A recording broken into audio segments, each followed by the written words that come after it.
What's going on, everybody? Welcome back to the channel.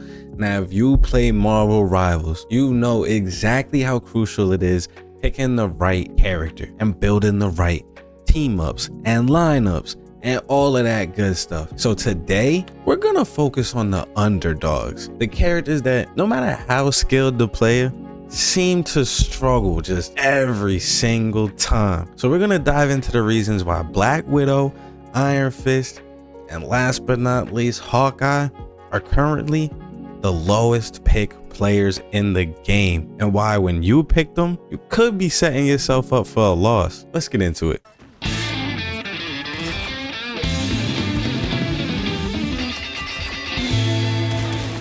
First, we're gonna start with Black Widow. She's pretty much one of the easiest characters out of the three to use, only because she doesn't have a lot of abilities. She's got a sprint, a boosted jump, and she's got a kick. She's got some nunchucks and her pretty powerful sniper rifle. Her agility is impressive, but besides that sniper rifle, she really doesn't have a lot of heavy hitting attacks to keep you going, unless you're cracked with that sniper. But most of us aren't. Black Widow thrives on hit and run tactics. She's great at evading damage and dealing small and consistent hits. But unless you've got Cronus, unless you've got aimbot, it's going to be pretty hard with how the other team is moving around and avoiding you sniping them. In this game, it's really like burst damage does wonders and is really the key to success. But for her, she just doesn't really have the kill potential with how good healers are to secure kills and victories. Now that sprint comes in handy to get away from enemies, especially the big tanks, but a lot of them have just as many abilities to catch you, especially people like Thor. While she might be able to dodge and weave away for a little bit, she doesn't have the full mobility to get away, and especially doesn't have the full damage to knock them down when they're trying to come get her. She's also one of the characters that only has 250 health. So if you're cornered, you're done. Or even if you're playing against another DPS who puts up a lot more damage, you're also done. So that lack of health really does not help her, and her survivability goes down in the dumps. Basically, to summarize Black Widow, she takes perfect aiming and perfect strategy to win. Unless you're running her with Hawkeye, who is another low tier pick here, that team up ability even so isn't enough to secure victories and get the kills, especially at higher levels of play.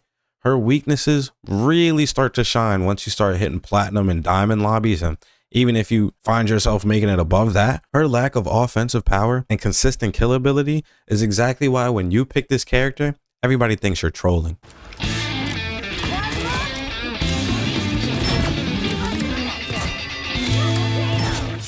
Next up, we got Iron Fist.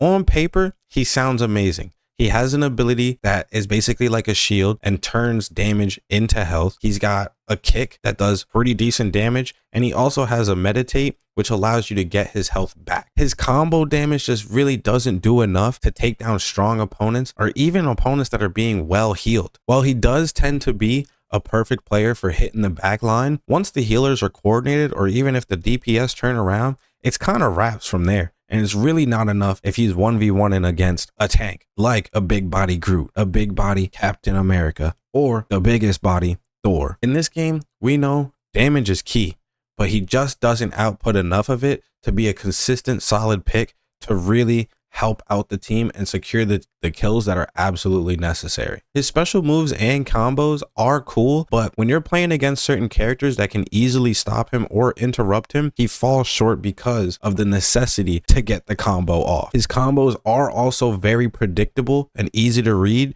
so once you hear him coming around with cheaper tongue ho, you just know how to avoid him or put up enough damage to get rid of that ult. Ultimately, Iron Fist is going to come down to being pretty good at the lower ranks where teams are less coordinated, but once you start gaining rank and you're playing better and better and better competition who have way more coordination and strategy, they're going to be able to just get rid of him pretty fast and pretty easily. So this is why he's another low tier pick.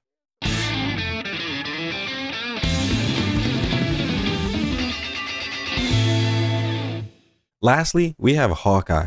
the biggest archer in the Marvel's universe. He does have good skill with his bow, and it can put out pretty good damage. But at the end of the day, at range and with his lack of mobility, because of that arrow drop off, it gets kind of hard to consistently secure kills and keep building upon that to help your team secure the victory. Again, at higher and higher ranks, the people you're playing are going to be better. They're going to be shifting around. They're going to know how to avoid Hawkeye, and they're going to know how to counter Hawkeye. While his bow and arrow does help at putting up damage at a distance, once they close in that distance, his lack of mobility and skills fight in close quarter combat do not live up to par. And that's basically why it's not a good pick when he's in the line. Hawkeye at long distance can secure you some skills, and especially if somebody has good aim, they can make it work. But when that distance is closed, with his lack of mobility, it's hard for him to get away, and he doesn't hit hard enough to really survive when it matters. When you start playing on the maps that have close quarters and 90-degree angles, it really starts to show why he's a weakness in the lineup. He excels at being long distance. So when he has to close that distance, it doesn't help him at all. Hawkeye's inability to maneuver efficiently and his reliance on ranged attacks leave him pretty vulnerable. Unlike characters who can escape pretty quickly, like a Moon Knight, like a Punisher, or even like a Black Panther, he doesn't really have that type of advantage. He doesn't have any type of mobilities outside of his double jump, and that's not enough to get away when someone's really after you. His kick can knock people back, but if you're playing against a character who does have mobility, they can catch right back up, and that leaves him cornered and getting beat down by a lot of the aggressive opponents like a Thor, like a Black Panther. To make matters worse, his damage output is quite inconsistent. You're gonna have to charge that arrow, you're gonna have to aim at an enemy long enough to charge that ammo, and you're gonna have to hit the shot. While he can deal his decent damage from afar with that bow, up close, he really struggles. And getting away from fights, he struggles again. So without that versatility in offense and defense, Hawkeye ends up on our low tier picks.